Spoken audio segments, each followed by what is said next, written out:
ఈ కన్యా రాశి జాతకులకు ఈ వారము అనుకూలంగానే ఉంటుంది అని చెప్పవచ్చును.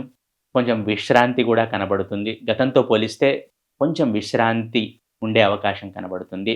అలాగే చేస్తున్న పనులు ముందుకు కదులుతాయి. శని వీక్షణం ఉన్నంత కాలము కూడా అడ్డంకులు ఈ కన్యా రాశి వారికి ఉంటాయని గ్రహించగలరు. అయితే చివరికి సానుకూలమవుతాయి. కాకపోతే అడ్డంకుల తర్వాత సానుకూలమవుతాయి. డిలేస్, ఆబ్స్టికల్స్, హర్డిల్స్ ఇవన్నీ దాటుకున్నాకనే చేస్తున్న పని సక్సెస్ అవుతుంది. కానీ సక్సెస్ అవ్వడం మాత్రం తథ్యము. చిన్న చిన్న ఆరోగ్య సమస్యలొచ్చే అవకాశం ఉంది. జాగ్రత్తగా ఉండండి. సాధ్యమైనంతగా మౌనంగా ఉండండి. గొడవలు గూడా వచ్చే అవకాశం ఉంది. ఓపిక నశించడం వల్ల.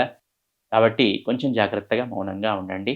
ఆర్థిక పరంగా పెద్దగా లోటు ఏమీ కనబడటం లేదు. కుటుంబ సభ్యుల మధ్య అన్యోన్యత అనేది కనబడుతుంది. అలాగే ఏమైనా సేవింగ్స్, ఇన్వెస్ట్‌మెంట్స్‌కి ప్లాన్ చేస్తున్నవారు, చేయాలనుకునేవారు ఈ వారము అడుగు ముందుకు వేయవచ్చును. సత్ఫలితాలను పొందే అవకాశం కనబడుతుంది. ముఖ్యంగా ఈ విద్యార్థులు కొంచెం ఫోకస్డ్‌గా ఉండడం సూచించడమైనది.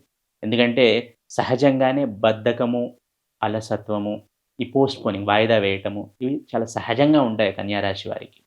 పైగా శని వీక్షణం కూడా ఉంది కాబట్టి కొంచెం యాక్టివ్‌గా ఉండండి. చేస్తున్న పనుల్లో యాక్టివ్‌గా ముందుకు వెళ్ళండి.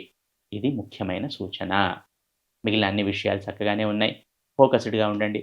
అలాగే వృత్తి, ఉద్యోగ వ్యాపారాల్లో ఉన్నవారికి కూడా ఈ వారము ఇంతకుముందే చెప్పినట్టు కొంచెం బెటర్‌గానే ఉంటుంది గతంతో పోలిస్తే. ఈ వారము కన్యా రాశి వారు ఇంటి దేవతను ఆరాధించడం ద్వారా, గృహదేవతను, ఇంటి దైవాన్ని ఆరాధించటం ద్వారా సత్ఫలితాలను పొందుతారు.